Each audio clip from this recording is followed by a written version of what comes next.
Hi hello, ഇന്നൊരു റാഗിപ്പുട്ടാണ് ഉണ്ടാക്കുന്നത്. അതിനായി 1.5 കപ്പ് റാഗിപ്പൊടി എടുത്തിട്ടുണ്ട്. അതിലേക്ക് 1/2 ടീസ്പൂൺ ഉപ്പ് ചേർക്കാം. ഇനി ഒന്ന് ഇളക്കി കൊടുക്കാതെ ഉപ്പ് എല്ലായിടത്തും ആകട്ടെ. അതിനുശേഷം വെള്ളം ഒഴിച്ച് പതിയെ നനച്ചെടുക്കാം. കുറേശ്ശെ വെള്ളം ഒഴിച്ചു കൊടുക്കണം.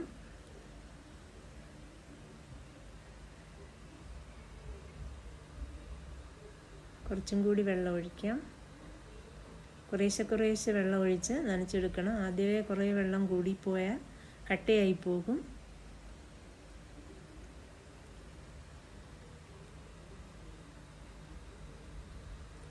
കട്ട പൊടിച്ച് കുറേശ്ശെ വെള്ളം ഒഴിച്ച് നനയ്ക്കാം.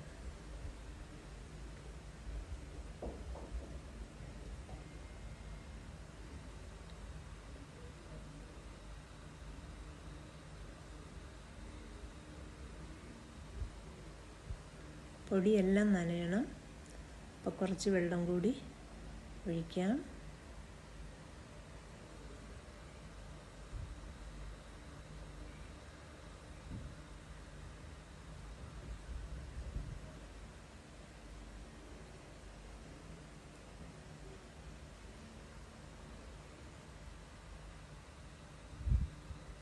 ഏകദേശം നനഞ്ഞു.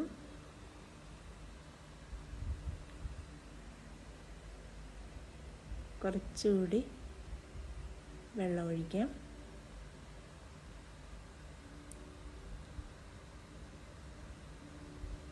ഇനി ആ കട്ടയൊക്കെ ഒന്ന് പൊടിച്ച് ഒന്നുകൂടി നനയ്ക്കാം.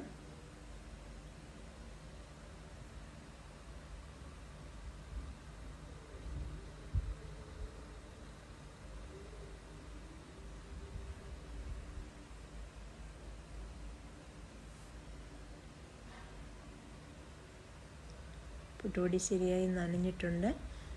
ഇനി ആ കട്ടയൊക്കെ ഒന്ന് പൊടിച്ചു കൊടുക്കാം. നമ്മളൊന്നിങ്ങനെ പിടിക്കുമ്പം അതൊരു പിടിയായിട്ടിങ്ങനെ വരണം. പക്ഷെ പൊടിച്ചു കൊടുക്കുമ്പോൾ അതങ്ങ് പൊടിയായിട്ടും വരും. അതാണ് കറക്റ്റ് നനവ്.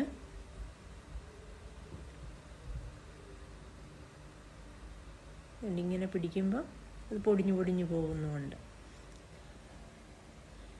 ഇനി ഒരു 5 മിനിറ്റ് ആ പൊടി അങ്ങനെ വെച്ചേക്കാം. അതിന് ശേഷം പുട്ടുണ്ടാക്കാം.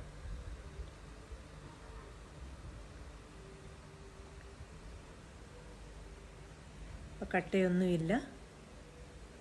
കട്ടയില്ലാതെ തന്നെയാണ് നനച്ചിരിക്കുന്നത്.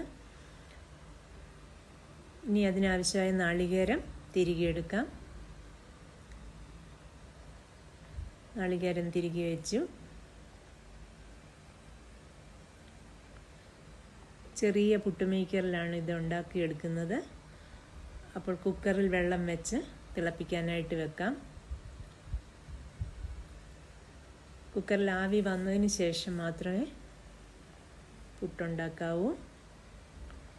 വെള്ളം തിളയ്ക്കട്ടെ. ഈ പാത്രത്തിലേക്ക് ഇനി പൊടികളിടാം. ആദ്യം ചില്ല് വെച്ചതിന് ശേഷം 1 സ്പൂൺ തേങ്ങ ഇട്ട് കൊടുക്കാം.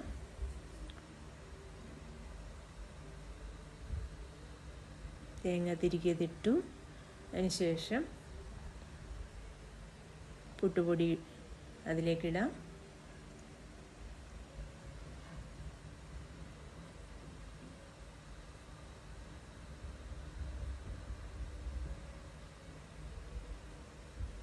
സ്പൂൺ കൊണ്ട് അമർത്തരുത്. ചെറുതായിട്ടൊന്ന് നീക്കിയിട്ട് കൊടുക്കുകയാകാവൂ. തേങ്ങയിടാം. വീണ്ടും പുട്ടുപൊടി ഇടാം.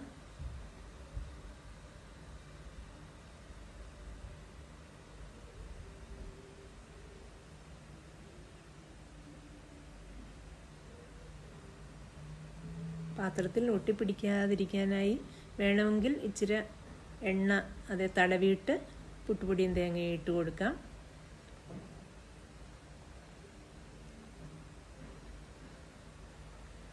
ഇനി അത് അടച്ചു വെച്ച് ആവിയിൽ കൊണ്ട് വേവിക്കാം. ആവി വന്നു.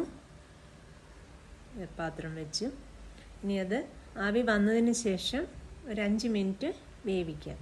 അപ്പോഴേക്കും പുട്ട് റെഡിയാകും. പെട്ടെന്ന് ഉണ്ടാക്കാവുന്ന ബ്രേക്ക്ഫാസ്റ്റ് ആണല്ലോ പുട്ട്.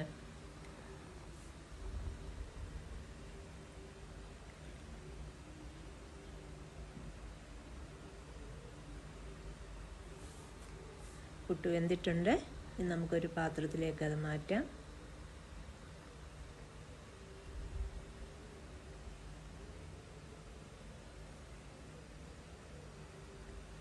അങ്ങനെ ആവി വരുന്ന റാഗിപ്പുട്ട് റെഡിയായി. എല്ലാവർക്കും ഈ വീഡിയോ ഇഷ്ടമായി എന്ന് കരുതുന്നു. ഇനി മറ്റൊരു വീഡിയോയിൽ കൂടി കാണാം. വീഡിയോ കണ്ടതിന് എല്ലാവർക്കും താങ്ക് യു.